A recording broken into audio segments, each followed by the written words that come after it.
शुरू। खुशी गोस्वामी स्टूडियो रघुनाथपुरा के में आपका सभी भक्तों का स्वागत है। गुरु भक्ति चैनल हमने शुरू किया था और उसमें एक वीडियो हमारी पहले भी हमने आपको दी थी। उसके बाद में इस वीडियो के बारे में हमने बताया था कि गृहस्थ के जितने भी गृहस्थी हैं हम परिवारों में, उनके 5 धर्म शास्त्रों में बताए गए हैं। अब सवाल ये उठता है कि ये 5 धर्म हम क्यों मानें, क्यों अपनाएं इनको, और क्यों ये धर्मशास्त्रों में बताए गए हैं। तो इनके बारे में बताया गया है कि हमारे हर घर में मतलब 5 जगह ऐसी मानी गई हैं कि जिनमें मतलब ब्रह्म हत्या होती है। ब्रह्म हत्या का मतलब ये है कि घर में 5 स्थान ऐसे माने गए हैं कि जिनमें अक्सर मतलब जीव हत्या होती है। जिसमें पहला है चूल्हा। जिस चूल्हे पे हम खाना वगैरह बनाते हैं वहाँ चींटियाँ इत्यादियों की हत्या होती है, लकड़ियों में और में। तो पहला जो ये से है अग्नि जलाने का स्थान चूल्हे को मतलब माना गया है। दूसरा आटा चक्की को माना गया है, जो प्राचीन समय के अंदर घरों में अपनी माता बहनें आटा पीसती थी, लेकिन आज तो रेडीमेड है, फिर भी कुछ ना कुछ तो बिखरता है आटा या कुछ भी होता है, तो उससे जीवों का हानि होती है। और तीसरा है सबसे बड़ा झाड़ू लगाना। झाड़ू लगाना ये हमारे घरों में नित्य प्रति की परंपरा है। इसको कोई भी चीज़ को हम छोड़ नहीं सकते। झाड़ू लगाते हैं, कितने चींटी इत्यादि व अन्य जीवों की हत्या होती है, तो इसको भी हम मानते हैं कि ये इसमें भी जीवों को नुकसान होता है।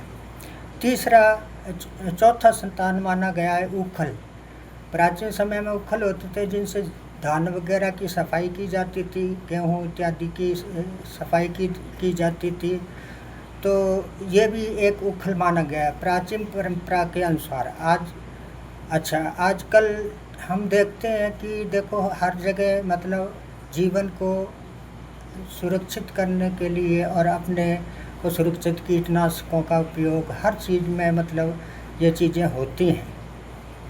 और 5वां प्रमुख माना गया है जल रखने का स्थान। जहाँ हम घड़े इत्यादि रखते हैं वहाँ उसके नीचे जीव हत्या होती है। तो ये मतलब हमारे सामान्य जीवन में ये माना गया है कि मतलब ये स्थान जो होते हैं अक्सर कीट कीटाणु और अन्य जीवों की हत्या होती है, जिसको मतलब हमारे धर्मशास्त्रों में बताया गया है, समझाया गया है। और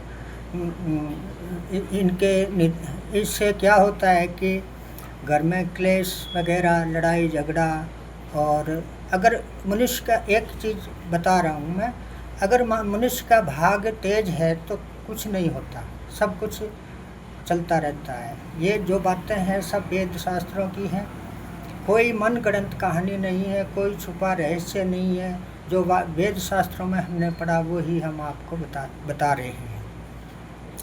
अब ये होता है कि इसका इन स्थानों में जो जीव जंतुओं की हत्या वगैरह होती है न चाहते हुए भी होती है, क्योंकि ये हमारे नित्य प्रति कर्म है, ये घर में करने अनिवार्य हैं। तो अब इनके निदान के लिए इससे क्या होता है कि अगर मनुष्य का भाग तेज है तो उसको कोई प्रकार की दिक्कत नहीं आती। अगर भाग्य भी निर्बल है पूर्व जन्म के कर्म के अनुसार, तो वो घर के अंदर अशांति बनी रहती है, रोग हानि, लड़ाई झगड़ा, आर्थिक नुकसान, गृह क्लेश, अन्य विघ्न बाधाएं आती रहती हैं, जिससे उनके जीवन में सदा अशांति बनी रहती है। कहने का भाव ये है कि अशांति सी बनी रहती है और तो बनते हुए काम भी बिगड़ते रहते हैं।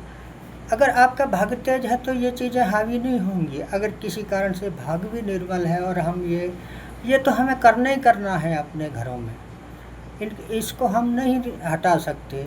तो अब हम हमारे धर्म ग्रंथ, वेद शास्त्र और पुराणों इत्यादि में, उपनिषदों में भी इसके कुछ उपाय बताए गए हैं। तो इसके उपाय में सबसे पहला बताया गया है ब्रह्म यज्ञ। ब्रह्म ब्रह्म यज्ञ आप